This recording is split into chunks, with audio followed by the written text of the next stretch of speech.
One of the things I love about resin is its ability to help you use what you otherwise couldn't use. In this case it was scrap timber. Offcuts of red gum, cast in some solid cast 606 epoxy resin and then turned on the lathe. This one here is a lump of, a whole lot of pieces of red mallee burl. Once again cast into this mould or this green plastic bowl, then turned as I would any normal timber bowl. This is the project that I wanted to show you a few things about and go through the process. I got ready for pouring a whole lot of scrap pieces of, in this case it's blackwood. Now because I don't want to waste a whole lot of resin, what I've done is with this is I've made this timber plug. So this is just out a piece of pine. I've put it on the lathe and that plug fits into there nicely, giving me the right amount of distance all the way around. Now the other thing it is going to do is when this resin and scrap wood comes out of the mould, it's going to give me a way of actually attaching that onto the lathe using the screw hole. I'll show you that a bit later on. So what I'm ready to do now is to pour the resin into there. In other videos you can see how I've mixed up the resin, and you can also see how I've actually poured the resin. So I'm just going to do a little bit of a pour here, but not too much. So I'm just putting my gloves on to do that pour. I've got some resin ready to go here, and we're going to do a pour. Remember, we're going to pour just slowly from the one spot, lifting the container high to help burst the bubbles, any bubbles that might have been created in the mixing of the resin. Now one thing that you might find is this whole mixture actually starts to float to the surface, so before I go too much further I am going to tape down this scrap piece of wood. So I'm just going to put some masking tape over the top of that piece of scrap pine, and that was going to just simply help keep that piece of pine in place, and that's going to prevent that pine, that scrap piece of wood, from floating as the resin fills up the mould. And I'm going to continue pouring the resin in. Now this has already been released out of the bowl, but what I did do was I used this palette knife to help me release it. And palette knives are really good because they are not sharp, they've got no, in fact, sharp areas. They're quite thin and they're also very flexible. So by slotting it down the side here, like so, I can get in around there. The flexible blade helps me get it around the curve of the bowl, release it. It soon releases quite easily and will then just fall out like so. And there it is. The issue is, how do I get this onto the lathe? Now, because I've got that hole there already that can go on there, it's easy enough to do. I can screw that onto there like so. I'll get my tool rest in place and I'm going to turn the back off. Now, this is already round, so you might be wondering why I'm going to turn it. Well, I'm going to give it a bit of shape, a different shape to this, but what I also want to do is actually cut through some of this timber so that the timber is exposed. The timber is raw on the side as well. I also need to turn a little recess on the foot so that I can turn the whole thing around and get the inside out. Safety, normally I would have a face mask on, normally I'd have a respirator on, because I suppose what you don't want to do is breathe the dust of the resin or the wood. Now, the resin is inert, and I suppose the resin dust is just as bad for you as the wood dust, so any dust that you breathe in is not particularly good for you, so do protect yourself from the dust. Also, I normally would wear a face mask, but because of we're videoing, I'm needing just to wear these safety glasses. So I'm going to start by shaping the back.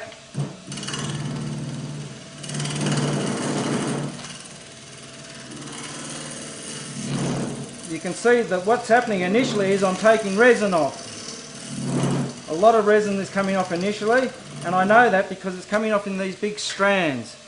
And they can become a bit of a nuisance when they wrap around the spindle.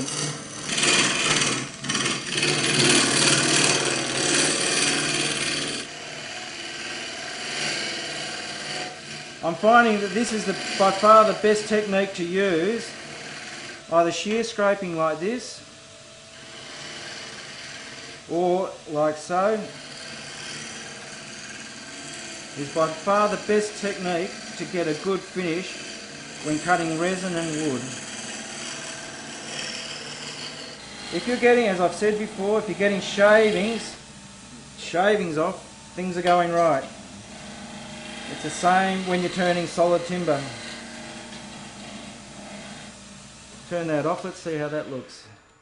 Happy with that. Very happy with that. Now I've finished turning the outside shape of this bowl, and all I've got to do is sand it before I flip it around and do the turning on the inside. I tend to use these inertia sanders quite a lot, but you can hand sand it or use another power sander. Any sanding technique that you normally might use with wood can be used on this. Resin is going to sand just like wood. Lathe on. With the inertia sander, I tend to sand quite quickly, so I've got the lathe going at about 1500 RPM. Now, normally I would, as I've said before, I prefer to be wearing a respirator, at least a dust mask. I'm not at the moment because of the filming, but understand that.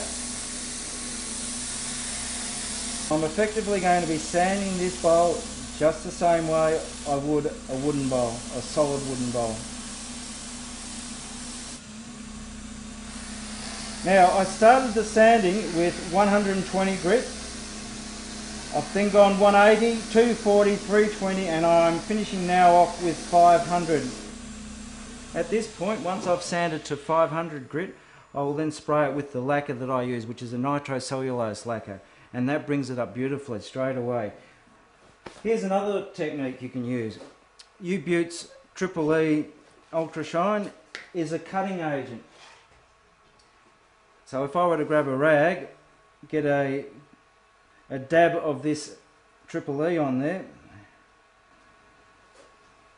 and all I need to do, I'll just get that out of the way. All I need to do is initially wipe this on, and you can already see how well this comes up. Suddenly you can see right into that resin. Now this Triple E is a cutting agent, as I've mentioned, and the longer you hold it on the wood, or in this case the resin and wood, the finer the cutting compound gets and the better it sands. So I'm going to now turn the lathe on. I can slow it down a little bit, I don't need to have it spinning so quickly, and I can apply a bit of pressure. And as I said, the more I hold this rag on in the one spot, so I'm not moving the rag around, the more I use it, the finer the compound or the cutting compound gets.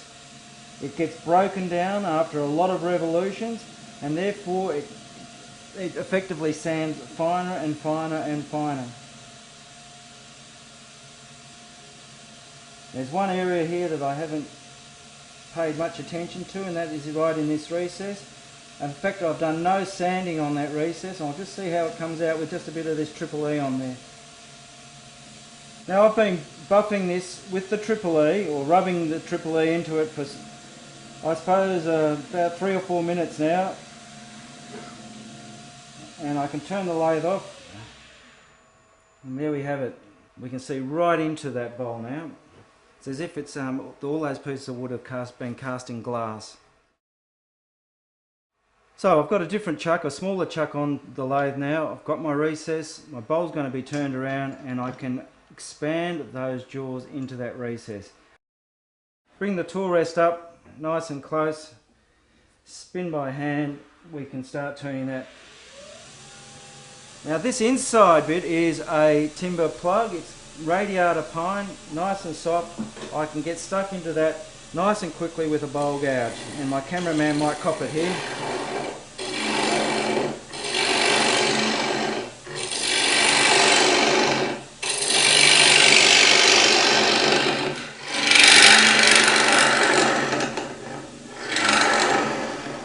Okay, right down the bottom I've hit resin, so I just need to take a bit more wood off the side.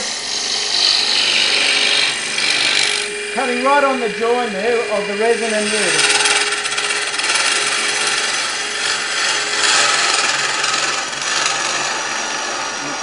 So now I've got all of that timber away.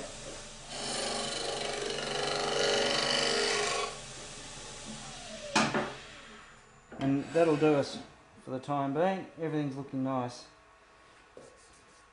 That'll sand up beautifully very, very quickly. Now what we can also use is an angle drill like so to sand. I would suggest that you don't go too fast. Don't go too fast with the lathe speed or the drill speed.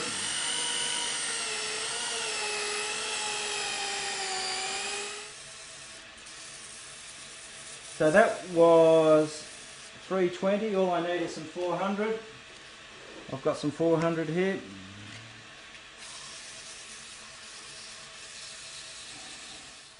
Go back to my triple E now.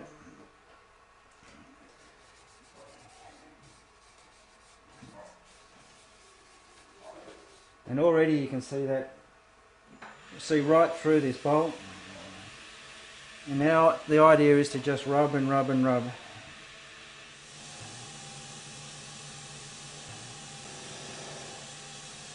Stop the lathe, and here's my bowl. And I'm pretty happy with that. So I'm going to take that off like so, and there it is.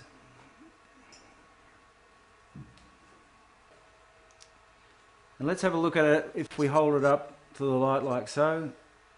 You notice we can actually see right through. Such as the quality of the resin, the clear resin. It's as if all those pieces of wood have been cast in glass.